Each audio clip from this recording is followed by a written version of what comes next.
আসসালামু আলাইকুম। ওয়ালাইকুম আসসালাম ভাই, ভালো আছেন ভাই? আছি ভাই। ভাই আপনার কি পাওয়ার ব্যাংক আছে? জি ভাই, আছে ভাই। আচ্ছা দেন তো একটা ভালো দেখে দিয়ে। আচ্ছা ঠিক আছে। এই যে এটা শাড়ি একবার অরিজিনাল শাড়ি পাওয়ার ভাই। অরিজিনাল কেমন দাম হবে? দাম ভাই 1500 টাকা। 1500। দেখ ভালোই আছে। আচ্ছা ঠিক আছে প্যাকেট করে দেন। এই সাগর ভাই, আরে খালিক ভাই ভালো আছেন ভাই? কতদিন পর দেখলাম। ভাই রে খালিক ভাই এই যে আপনার দোকানে একটি পাওয়ার ব্যাংক ও দিতে আচ্ছা ভাই। আচ্ছা, এবার কোনটা ছাপার? এই এইটা, স্যার, এইটা। এই সেই এটা নাম্বার ওয়ানটাই দিছে। আচ্ছা ভাই এটা আসলে দাম কত? তুমি তো এখন কর্মচারী কত কি কইলো? আরে ভাই এরা তো সাইজ দাম চায় 4000 4500। আপনি তো ভাই মতো জানেন না, বুঝছেন? আপনি এখন 3000 টাকা দিয়ে কিনতে পারেন। 3000 টাকা দেন। এই 3000 টাকা রাখেন তো, আর লাস্ট থেকে নেন, সমস্যা নেই। আরে নেন, না না ভাই না, বুঝুন আচ্ছা না। বেশ, দাঁড়ান।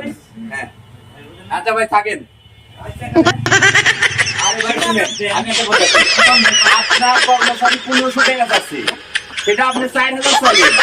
এনে এই একটা কাম করেছি, আজ আমি বিছন চাইছি, থান উঠবি, থান ভালো হইলে তারপর ঠিক আছে যাবো ভাই। থাকেন থাকেন ইত্যাদি বাদ দেন। ইত্যাদি আবার।